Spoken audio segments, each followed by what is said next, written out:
Welcome to the Champs App podcast, where we help players and parents demystify the world of minor hockey development and recruiting for both girls and boys. On this episode, we talk with Olivia Soares, who is the former captain of the Ohio State women's hockey team and current assistant coach at Colby College. We discussed diversity in hockey, what made her captain material at OSU, and why she chose to become a coach. I really enjoyed my conversation with Olivia, and I hope you do too. Before we get to our guest, if you enjoyed this episode and want us to keep making more of them, please share it with teammates and friends. You can also subscribe, like, follow, and even better, it would be great if you would leave us a review. Now, let's drop the puck and get to the show. I'm very excited to have on today's podcast Olivia Soares. Hailing from Boston, Massachusetts, Olivia attended St. George's Prep School in Rhode Island and played for the Bay State Breakers. She then went on to play at The Ohio State University in Columbus, where she was captain in her senior year. This year, she joined the coaching ranks as an assistant coach with the Colby Mules women's hockey team. Welcome to the podcast, Olivia. Thank you for having me.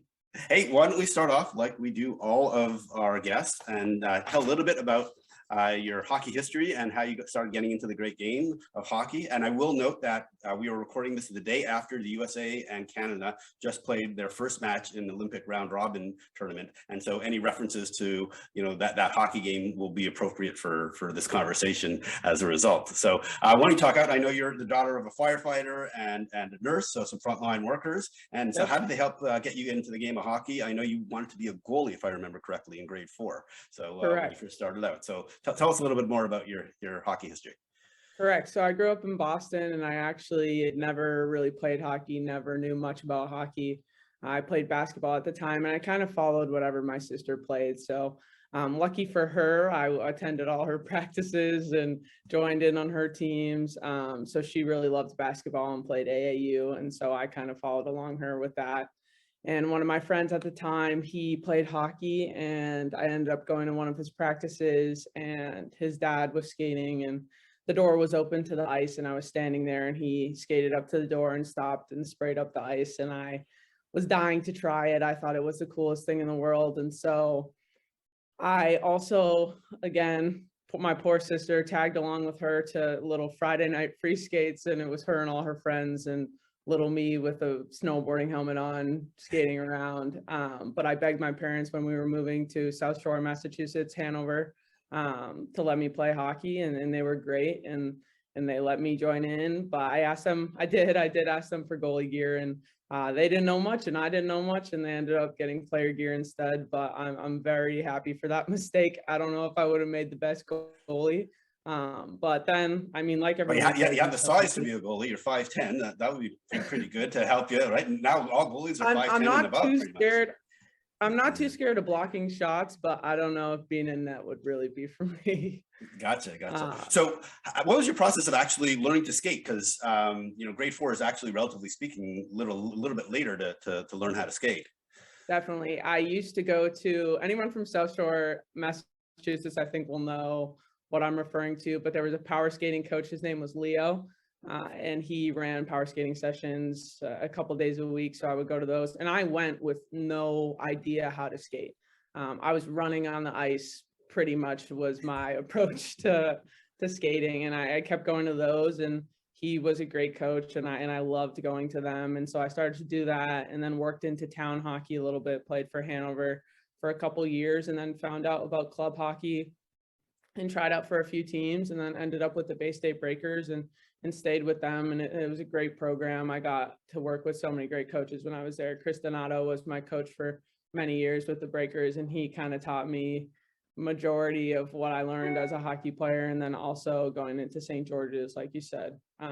But it really started with a little learn to skate, and then kind of took off from there. Gotcha. And so you only played with girls growing up, is that correct? Correct. Okay, and so what was the key to your really rapid development, right? I mean, going from grade 4, by the time you were in grade 9, you were already playing prep school. I mean, in those 4 or 5 years, what was the key to your accelerated development and getting so good at hockey so quickly?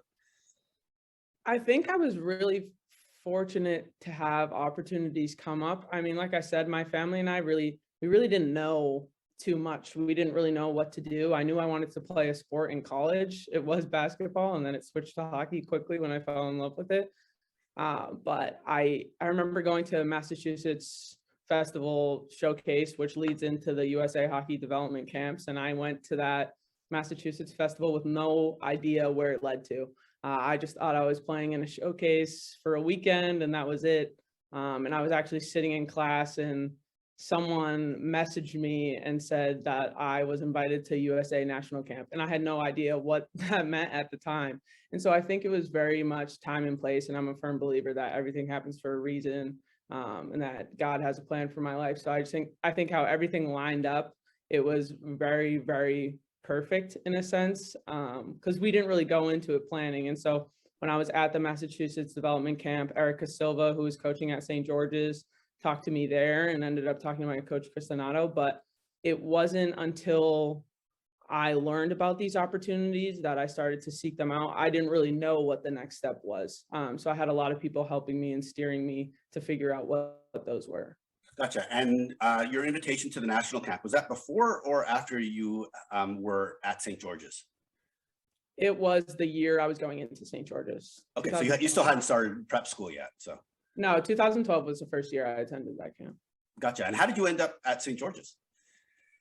At Massachusetts Festival, Erica Silva saw me playing there, and then she ended up reaching out to Chris Donato, and I didn't know much about boarding school. I mean, I just thought it was something you see on TV, or if you were sent away because you weren't behaving. I thought that's what it was, and I went and visited a couple of schools. I visited Tabor, St. George's, and a couple others around Massachusetts, and I just loved St. George's, and obviously the location in Newport, Rhode Island on the beach isn't too bad. It's not a bad place to be every day, but also the opportunities they had. I mean, I went and stayed on a sailboat for a week, and we studied whales and dolphins and marine biology. And then just the school itself is so diverse, and being able to play multiple sports and try different things. I ended up playing field hockey there. Never knew a thing about field hockey, and they had me join that. So I think once I learned about it, I was so excited to be able to attend the school, and I still go back all the time. And we were fortunate enough to win a championship there, so it's nice to go back and kind of see the banner there and see how the school continues to grow and develop. And you were a multi-sport athlete as well, right? You didn't just play ice hockey; you also played field hockey. Correct, field hockey. Yep. I never played a spring sport. I ended up breaking my wrist one year, so I never ended up in the spring sport category. Oh. But field hockey and ice hockey were it. Gotcha. So looking back at your kind of youth hockey period of development, what was your favorite youth hockey memory? Definitely in high school, we ended up winning our league championship, and that was the first one for the program and for the school. And I just remember the 4 years we started. It's similar to the story at Ohio State. We started off not the best in our league, and ended up on top, and it was just so amazing to be a part of, and now look back on and still look at the ring we have from it and things like that. But it was just such a cool experience. My family was there, my friends were there. They were on the ice with the trophy, so I can still see it in my head today clearly, but it was definitely one of my favorite parts of youth hockey. Gotcha. Okay, well, I'm going to change the direction of the conversation a little bit here, from your favorite part to maybe not such a great part. I understand when you were playing U14, you heard some stuff once on the ice that was a little inappropriate. Maybe you wanted to share a little bit about being a player of color and kind of the incident that you had on the ice there. Yeah, I never knew that it was something that people paid attention to. I knew I was just playing the sport I loved. I knew I was exactly where I wanted to be. And then situations like that happened, and players said things to me on the ice or off the ice. And that's what made me realize that this was something that other people were paying attention to, not necessarily me. I was just focused on the game. And I think it was around then that I realized that there was so much more to just playing the game and loving it. And that's unfortunate. And I think today you see it continue, and the conversation continues to grow of, how do we really make hockey for everyone? Is that something that we're just saying, or are we really, taking the steps to make the changes? And I think hockey is becoming more available and more of an opportunity for individuals to try, but are we really making sure that we're all being accepting and not having to go through any situations that I went through? And I said this in another conversation that I had, but I know of a couple of the times that I heard or saw things that were said to me, but I'm sure the list could go on of things that happened behind my back or things that I didn't hear. And that's unfortunate. And I know for some players and some kids today, it's something that they experience a lot. And you see it in the NHL. And if it's happening at that level, it's happening everywhere. And in that interview, I mentioned one story, but there's others that happen. I mean, when the Bruins were playing the Flyers, and I forget what year it was in the Stanley Cup playoffs. Joel Ward, I think it was, scored the game-winning goal. Bruins lost, and I went to school the next day, and everyone was saying, you know, Black people shouldn't be playing hockey. You know, they don't belong in this sport. And it was my friends.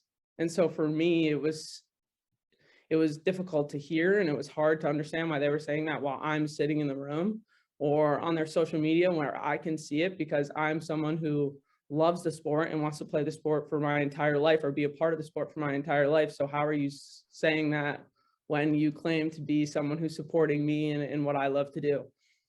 So I think those were some situations for me, but now I think, you know, as I get older, I'm trying to help guide in those situations and use my platform and use opportunities like this to talk about it and be open, because it's not a conversation that everyone wants to have. But for some kids who are dealing with it and having it happen in their locker room, they might think they're the only person that it's happening to, and it's not. But with that being said, it's also something that we all need to work together to address and fix. Yeah, no. So thank you for sharing that. Completely different type of situation. My daughter still plays with boys, at the midget level. And I've been so naive about what actually happens, either in the locker room or on the ice. I finally asked her 2 or 3 months ago, hey, do you ever hear anything from boys about you being a girl playing with boys? And then she ran off a whole list of things that she's been said that are completely inappropriate, but not completely crossing the line. And then I realized, oh my goodness, like imagine what it's like, in other situations, being a minority, clearly, hearing these things or maybe not even hearing them because they're being said behind your back. I was wondering, did it impact you in any other way? Like, did it make you more motivated? Did you change any behaviors as a result of these kind of situations? I think I'm very fortunate to have parents who are so supportive, and family, my sister as well. But I remember after the one situation happened where I was on the bench and I was in front of the net, and one of the players said something to me. I went back in the car and I was telling my mom about it, and she just said, when you leave rink, when you walk out from after a game, people are going to be able to pick you out from your gear easier than other people. So she just said, when you walk out of the rink, make sure you play a game that you're proud of, and make sure you enjoy it. Make sure people see that when you're on the ice, your love for the game, and no one can ever take that away. And so to have it turned into that perspective, I never looked at it as a bad thing. I looked at it as, I was going to walk out of the rink and people were going to know that was Olivia Soares, that was number 87. That was number 23, whatever number I was wearing at the time. But I had an opportunity to show that I belong there and show that anyone belong there, no matter what you look like, no matter where you come from. You're here to play the game, and it's great. And if you experience it, you should know that you would want everybody else to have that feeling of skating down the ice, scoring your first goal, winning a championship, everything that comes with being a hockey player. Gotcha. Okay, I got one last question on this topic before we move on to Ohio State, which is, why do you think there aren't more minorities at this point playing ice hockey? So I live in the Bay Area, and there's a beautiful 2-rink arena in Oakland. In San Jose, they got 4. The number of Black and Hispanic players in the areas or at least the youth in the area are huge, but the number of actual players that I see playing hockey aren't that great. And I know cost is an issue, but I find that just that there isn't a reach out and really some way to cultivate and grow, minorities in the sport. What do you think we can do to help improve getting more in earlier? Because this is we've had hockey in California for 30 years now. To me, I think we should be a little bit further along than we are. I think, like you said, accessibility is a big one. I think giving the opportunity and giving the decision to younger players to decide that they want to try hockey and want to participate in that sport. I think giving them that opportunity. So whether it's learning to skate, whether it's the little learn to play hockey, just pick up hockey around local rinks. I think just having the opportunity where maybe we're even providing gear so that that's not a concern, but just accessibility, I think, is one big one. And then also, I think we just have a lot of work to do. I think now that social media has taken over and more of the stories are prevalent, I don't know if a younger teenage hockey player is really going to want to continue to play hearing the stories that they are.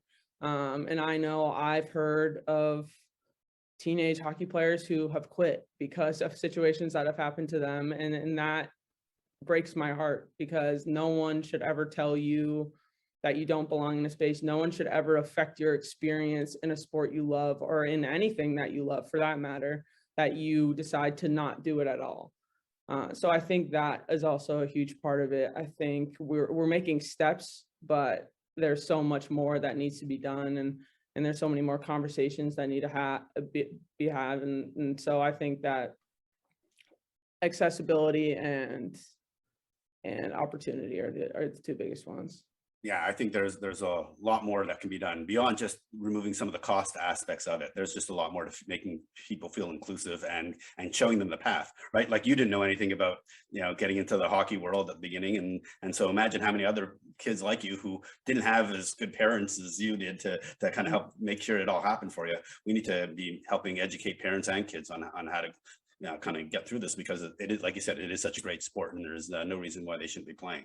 So, all right, let's you're at let's transition now back to, you're at St. George's, and I believe your sister went to Ohio State, and from 2012 to 2016. So that's right around the time you were trying to figure out which college to go to. Why don't we talk about the recruiting process that you went with, that helped you land at Ohio State? My first visit to Ohio State was actually moving my sister in.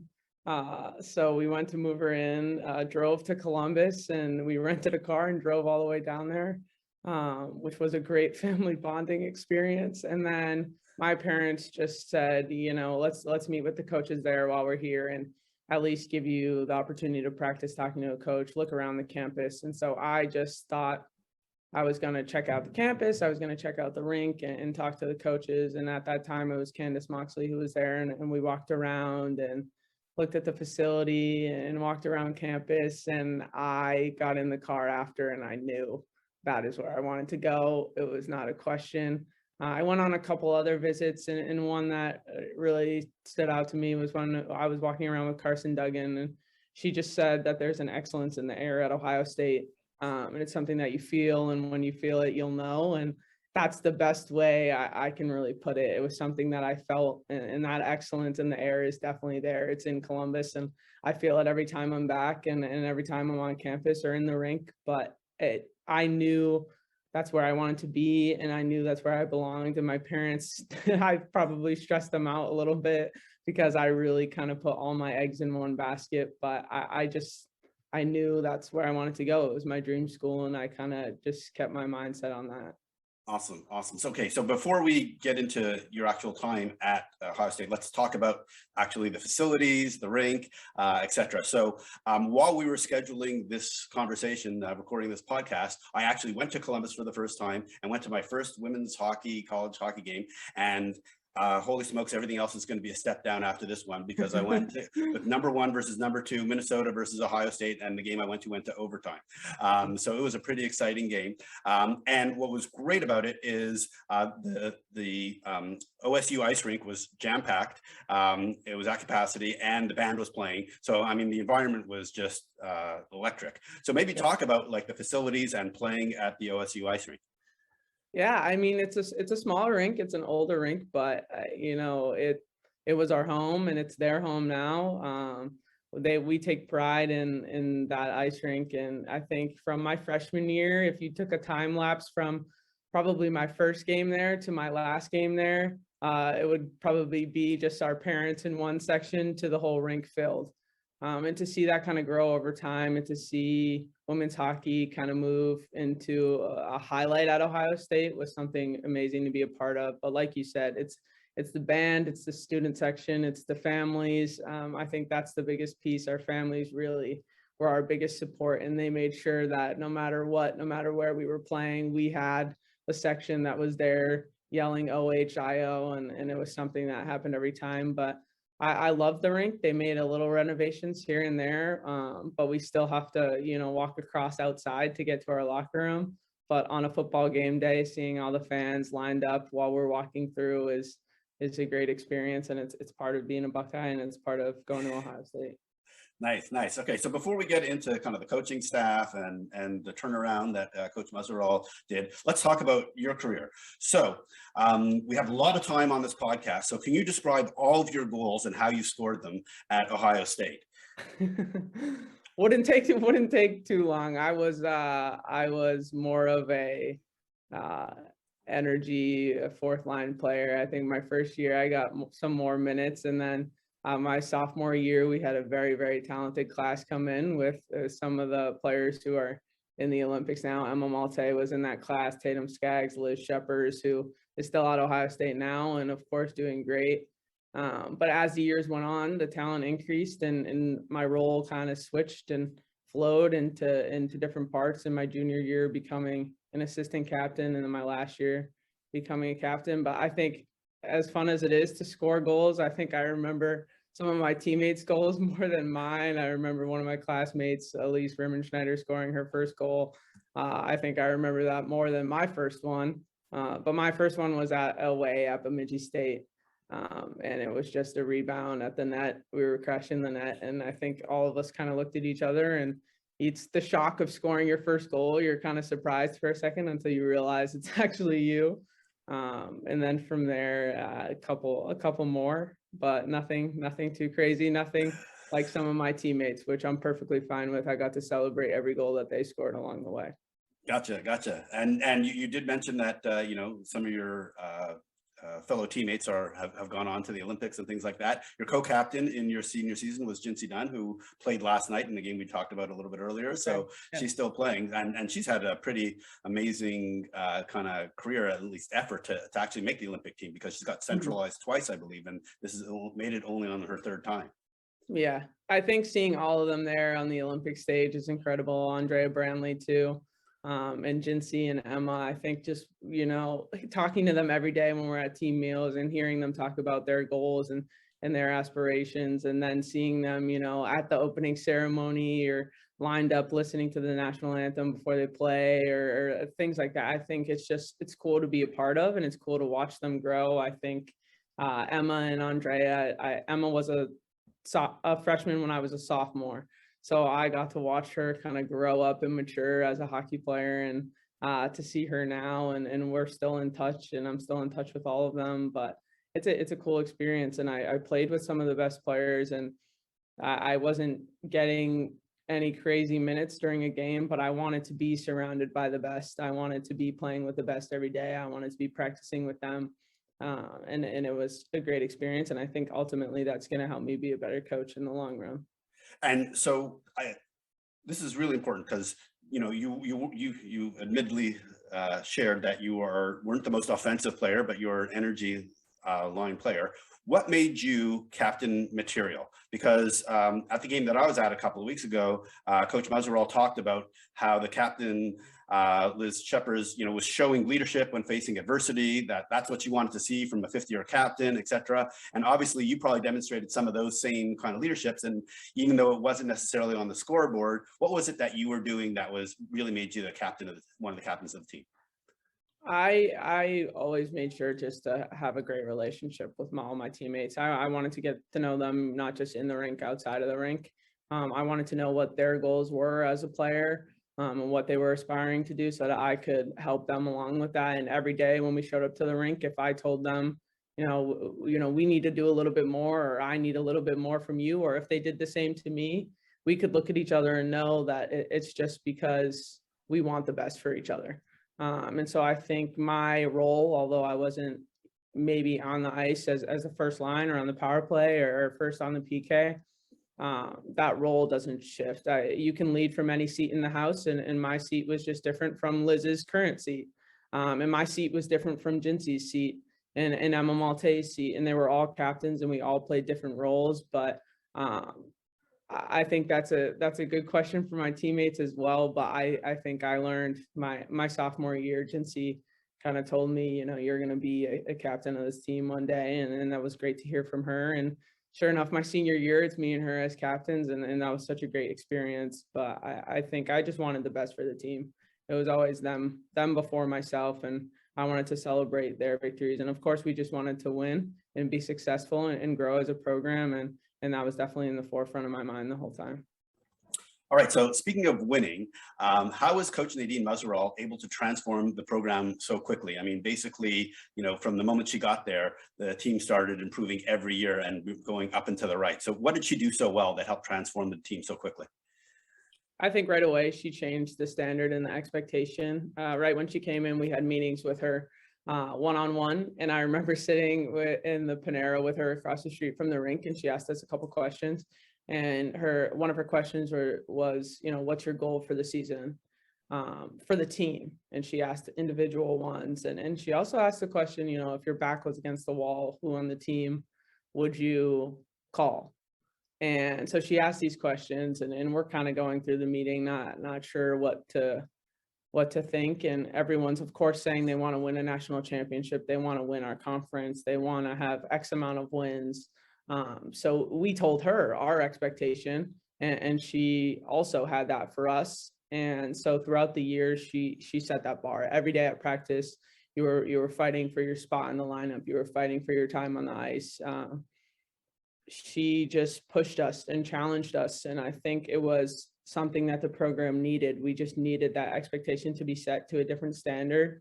And then by the end of my senior year, if you asked me those same questions of what was our goal, we knew our goal was to win a national championship my senior year. That was the 100% goal. Everybody was in line with that. There wasn't anyone who was saying X amount of wins. We weren't just trying to hit some marks. We were going for the championship.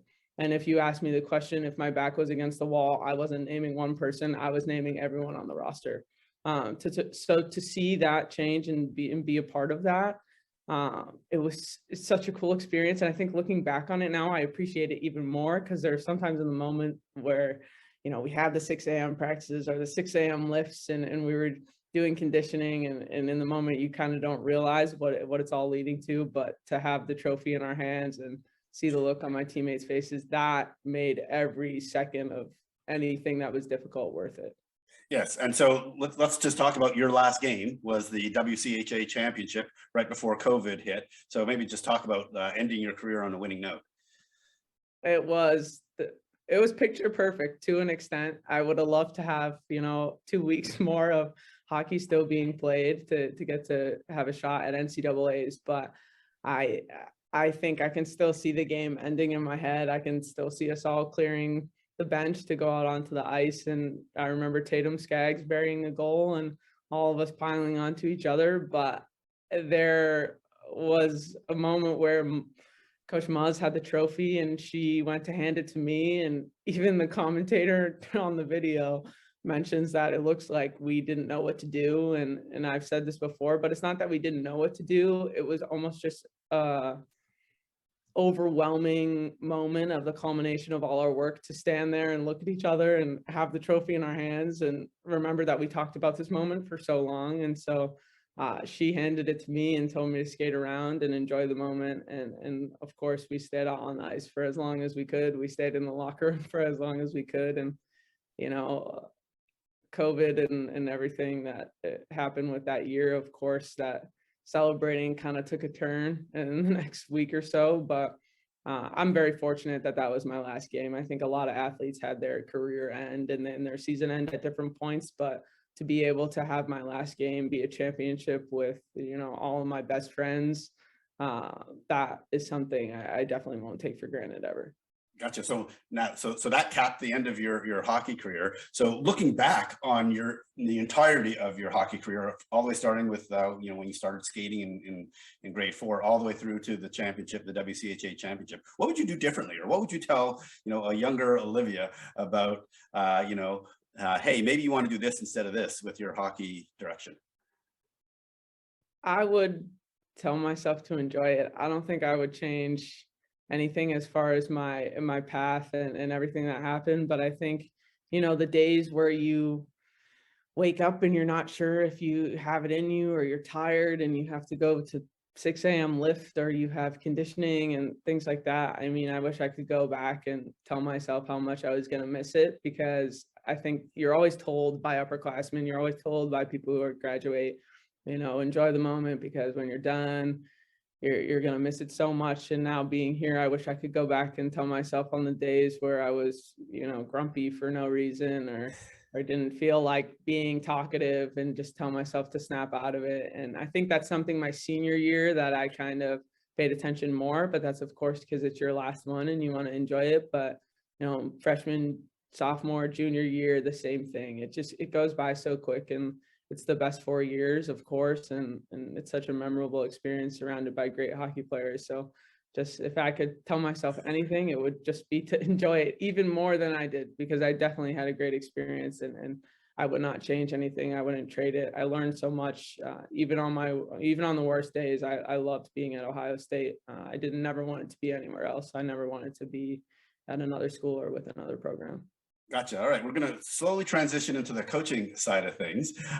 So related to that is the recruiting process. So last year, I was at several events where I was able to see Coach Mozzarell and her entourage recruiting. So at the national camp in St. Cloud, she had 3 or 4 of her assistants or members of her overall coaching team there with her. And what I do remember is her or her group were basically the only school that was at every practice and every game. They did not miss anything. And I was actually quite impressed with it because to see that level of focus, and even though they were having fun and clearly also doing other things at the same time, recruiting is really important to Ohio State from what I can see, because I also saw it at other events as well last summer. Maybe you can talk to me about Coach Mozzarell's recruiting process and kind of what you know that you kind of stolen from, what's worked with her.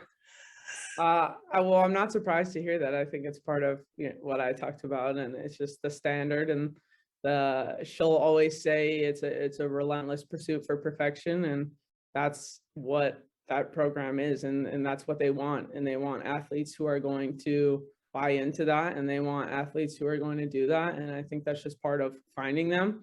I also think Ohio State is now at a point where they've, have been holding number 2 in the country or top 5 in the country for weeks and months. Yeah, now. So I think they're just solidified as a top 5 program. So as much as recruiting they might have to do as a coaching staff, the program's also recruiting itself to see it change and see it grow. How exciting is that? And who wouldn't want to be a part of that? And it's easy for me to say because I was in it and I loved it. And I think I learned so much from Coach Muzz and Emily West and all the coaches that I had while I was there, but they just have something special. And I think it's just easy. It's easy to buy into. I think she's someone that you want to play for because she's going to push you and she's going to challenge you. And it's not going to be easy by any means. And I don't think it's going to be like that at any school, but I think Ohio State sells itself along with other programs who are at the same point. Gotcha. So you mentioned that Coach Mozzarell, pushed you and challenged you. Once again, looking back on the entirety of your hockey playing days, who's your favorite coach and why? Oh, that's a hard one. I have a couple. Is that fine? Yeah, that's of course. From younger hockey days, I would definitely say Chris Donato. I think I had him throughout when I played for the Bay State Breakers, and just having a coach that believed in me and challenged me and trusted me as a player. I think that's something great to feel as a player, someone who trusts you and in situations on the ice. And I think he just believed in me a lot of times when maybe other coaches didn't. He bought into the process of me trying to get to Ohio State. And I think he was a great coach and I learned a lot. I think at Ohio State, Emily West was also a great coach. I think skills wise and development wise, she just took the time to kind of sit with me and talk with me about video and do skills with me. And Peter Elander as well. I think I did as many skills with him as I could. And he's also at the Olympics right now coaching, but just learning from him and doing little skills, he was bought into each individual player and helped you grow and develop. And then of course, Coach Muzz, I think she is a role model to me. And I think as I wanted to get into coaching, she also opened that door for me and kind of showed me what it entailed. And so I got to kind of see them, plan practices. And I was, at the same time as I was, of course, learning and being part of the team, I was so interested in how she was coaching and in her approach. And, when she stopped drills and how she stopped drills to explain, and the flow of practice and different things that I think I probably was paying attention more to those as compared to some of my teammates, because I knew that's what I wanted to end up doing. So Yeah. as much as I was paying attention to the drill and learning the systems, I also was paying attention to, how they were coaching, how they were running the bench. And I think throughout the whole coaching search process, she was great. I probably called her many times along with Emily West, and they were so patient with me, but I think I talked to them every day for about a month while I was kind of making my decision and ending up here at Colby, which was the best decision, one of the better decisions I've made. Going to Ohio State and deciding to coach here at Colby are up on my list of some of the best decisions I've ever made. So what was it in you that, I mean, clearly before you graduated, you already knew you wanted to be a coach. What was it in you that said, here's why I want to become a coach? The easiest answer is, if I couldn't keep playing, I was going to keep in hockey any way I could. I thought about playing for a little bit, but I wanted to attend grad school, and so I stayed at Ohio State. But I just think even having that time away from hockey, you realize how much you miss it. And I found myself with a game on my laptop, a game on my TV, and watching as many hockey games as I could. And I just knew that that's something I wanted to do. And also, I had such a great experience as a hockey player, and I had such great coaches that impacted me. I hope that I can give the student athletes I work with at Colby the same experience. And I hope I can buy into their process and develop them as an individual on and off the ice, because both are just as important. But I think it was just something I felt, again, like I just felt like that was where I was meant to be. And every day I get to, some people I think go to work and have to go to work. I get to go to work and I love going to work. It's an opportunity. It's something I get to do, and I'm so lucky to do. And I wake up every day excited to come here, and I'm excited to be at the rink and have video, do skills, have practice. It's been great. Great, that's awesome. So we're not going to go into too much detail on Colby, because we interviewed Holly Ting, the head coach of Colby, a few episodes ago. So if folks want to hear all about Colby and playing there in Division III hockey, etc., you can listen to that episode with Holly Ting. But I do have a couple of questions for you related to Colby, which is, what did you take with you from OSU to Colby that was, hey, this is completely applicable? And the reverse side to that is, well, hey, this is slightly different, maybe not as much talent here at the Division III level. Here are the things that we got to do a little bit differently here at Colby than OSU. I think the difference isn't too much. I think from the outside looking in, and I can even say for myself from the outside looking in, before I got to Colby, you might think that there's a big difference, but there's not. The student athletes here are taking extremely challenging courses while also attending lift, while also now being slated in the top 10 for Division III hockey across the country. So I think they compete every day the same way that Division I programs have to, and they hold that standard. And I think something Holly always mentions, and even when I was talking to her, or she maybe mentioned in your interview, is that she treats this program like a Division I program. And that's something that we talked about, and it's definitely true. And the players hold themselves to that standard as well. That we have players who could have been at, this school or another school or Division I program, but they decided to be here. They decided to buy into Colby, and they decided to get their education from here while also playing hockey.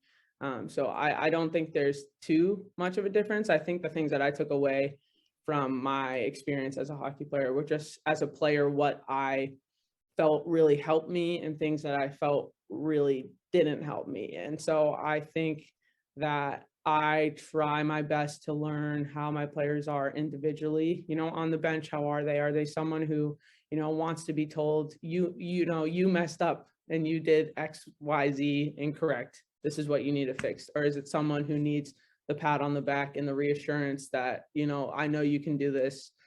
Let's get it the next time, or certain things. So getting to know them individually, and then also just being there for them. I think there's so many things that happen outside of the rink and every day. So making sure that I build that relationship with them, that they trust me. So if I ask them to do something, they know it's not just coming from anywhere. It's me asking them because I believe in them. I trust them to do that, and I want the best for them. Gotcha. Well, your team is 13-3 so far this season. So, and if you believe my hockey rankings, you would actually be more than competitive with many Division One teams. You would actually, actually not be, near the bottom. You would actually kind of be ahead of several teams. So, do you wish you could actually play a few Division One teams, maybe in exhibition games, to kind of show how good you guys are? Well, we did end up playing University of Maine at the beginning of the season, and then that was great. I loved that experience for our players, and our goalie coach actually was a goalie for UMaine, and it was, I think, a great experience for her to go back and coach at her alma mater. But for them, it was a great game, and it was a close game, and it could have gone either way. So for the players, it was kind of for them being able to see that they can compete at that level, even though we tell them that they can sometimes. But it was great. It was a great experience for them. And yeah, I definitely would love to have them have exhibition games. I think that game versus University of Maine prepared us for the season really well. To be able to do that in the future before we head into the season again would be great. But then again, they chose to be here. It's where they wanted to be. It's the jersey they wanted to wear. It's the school they wanted to graduate from. And so they love that. They take pride in that. And I think it's a great school, and it's a great opportunity for all the hockey players.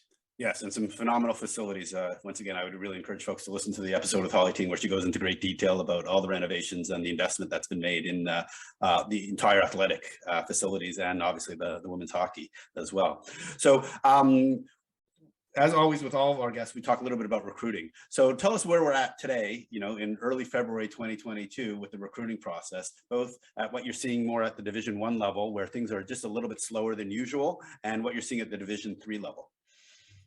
I think it's been interesting, obviously, because of COVID, but a lot of transfers. I think a lot of people taking an extra year, which is interesting as far as movement around at the Division I level. I think over this past year, you saw a lot of players end up switching the schools they were attending, and I wouldn't be surprised to see that again as students start to look into grad programs and maybe changing where they are for their last year. But it's been interesting in the sense that I think more student athletes are realizing that to not pick Division I just because it's Division I. And I think social media and the pressures of being a younger player, you want to play Division I because the best players are playing Division I, which that is true, but there's also players who decide not to play Division I because they don't want to do that, or they have a school that they really love, and that's perfectly fine. And so I think, going through the recruiting process, you really have to find what's best for you and the best fit for you, and not just, picking a school because of its name or because of its logo, but picking it because of the experience that it can bring you, the opportunities it can provide for you after when you graduate. I think there's so much more to look into, and I think as the recruiting process kind of gets younger, that's a little bit looked over at times, but I'm hoping that it starts to get back to that, and that student athletes start to look at the full experience. And for some they do, and for some they don't, and that's fine either way. But I just hope that our recruits and the players we're talking to, the first thing we say is, we want you to make this decision. We want you to want to come to Colby. We want you to have a great experience here and want to graduate from here and get the education that you need to be successful when you leave the school. And we will make sure that you have a great opportunity in the rink, and that coming to the rink is the best part of your day every day. Gotcha. So one last question for you, and I'd be amiss if I didn't ask a goalie question, because once again, I get a lot of goalie parents who ask me to ask more goalie questions. Is because there are a lot less openings at the Division I level, do you find that the quality of goalies that you're seeing who are interested in Division III is much higher these days? I think that would be a great question for our goalie coach, but I think I can speak to what we have here. We have 3 great, extremely talented goalies. Nina Prunser, Mandy Buskey, and Paige Bolliard. I think they're all extremely talented. Nina is phenomenal. I think she could go and compete at any Division I school if she wanted to, but we're lucky to have her here and watching her every day. And seeing her compete. She's probably one of the best goalies I've watched, and I think it's amazing that I get to coach her and work with her, and I'm learning a lot from her. I think from a player perspective and a forward perspective, goalies can help us so much. So kind of going to goalie world and even talking to our goalie coach, it's interesting to learn from them. But to what we have here, we do have a lot of talent on the back end, and I think that as the year goes on, it's just there's a lot moving around at the Division I level. So for some athletes, they're going to end up in the Division III pool, which is great, and they'll have a great experience. But it's really up to the player and what they decide. But I think each year it changes a little bit. So I'll be curious to see how it changes over the next few years and how it ebbs and flows as recruiting continues to change and develop. Awesome. Olivia, I want to thank you so much for coming on the Champs App podcast. I mean, it was awesome to hear about your just hockey development and you learning the game and then going through the process and ending up at Ohio State and some exciting times there as being a captain and winning the WCHA championship. And obviously, I wish you the best of luck at Colby. And I really look forward to tracking your coaching career in the years to come and seeing where you go with it, because I'm guessing there's some pretty high goals that you have for yourself on where you want to go with your coaching. Yeah, thank you for having me. I really want to thank Olivia for coming on the podcast. It was great to learn about her hockey development path, playing at Ohio State, and coaching in D3. And remember, if you got something out of today's episode, we'd really appreciate it if you'd like, follow, subscribe, and even better if you could leave us a review so we can keep sharing this important hockey information with folks just like you.